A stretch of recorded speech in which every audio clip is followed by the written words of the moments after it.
was born.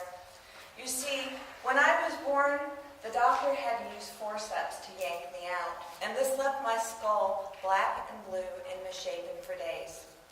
My mother swears that this one moment of skull compression was the reason why, for many years as a child, I didn't have a dominant side, and I didn't know my right from my left. It also meant that I didn't know which foot to step forward with first, which made me klutzy. It meant I didn't know which hand to put over my heart for the pledge. It meant I didn't know which direction letters and numbers and words were supposed to face in. And what that meant was that my mother would have me sit for hours tracing words and letters over and over again. And this painstaking attention to detail caused a lot of hardship and frustration. What I didn't realize is that early on, she was having me confront dyslexia. All this attention to letters and words, combined with my father reading poetry to my sisters and me at night, made my love blossom. And all of a sudden, I was in love with words and language, and I didn't even know it, except that I thought about language and words all the time. I would listen to how people spoke, and I would look at books, and I would just wonder. For example, scissors and toast.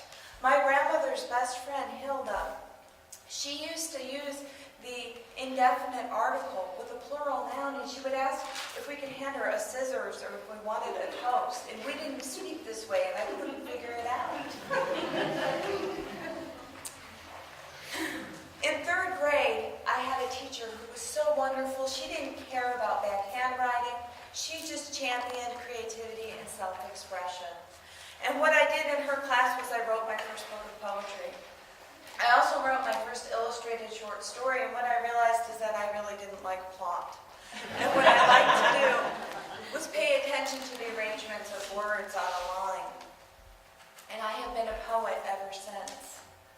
But what it is about for me is not about poetry so much as that poetry is the way that words are distilled down to their essence. It's a way I understand.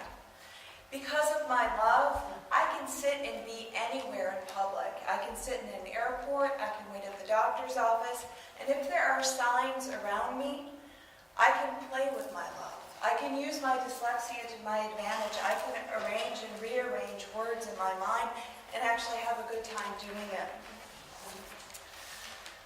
The other thing I do is I think a lot about my favorite words. Words like discombobulate, cloud, alacrity, calle, escritorios.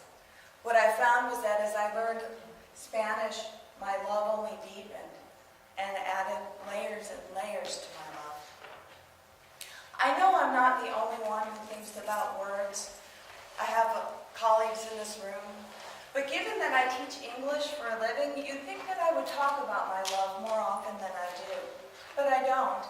I don't really expect people to understand my love affair because I am only, as I live, understanding it myself.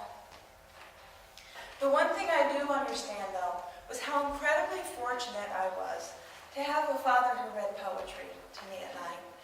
I was also really fortunate to have a mother who, although she was the first person in her family to graduate from high school, she went on to college, and then she went on in the 1960s to graduate school.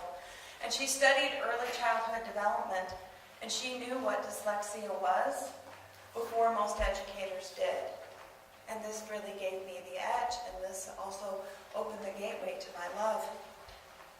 What I love most is when my love pops up into an entire wall of poetry, when it shows up on shoes. I love that I can be surrounded by my love all the time, and I love that my love is metatextual. I get to use my love to talk about my love.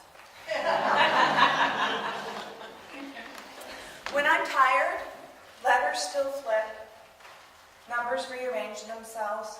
Sometimes it's hard for me to sort things out, but what I've learned is to be so patient with my love, because that's what love teaches us. It teaches us patience, and it also teaches us to be comfortable with ourselves.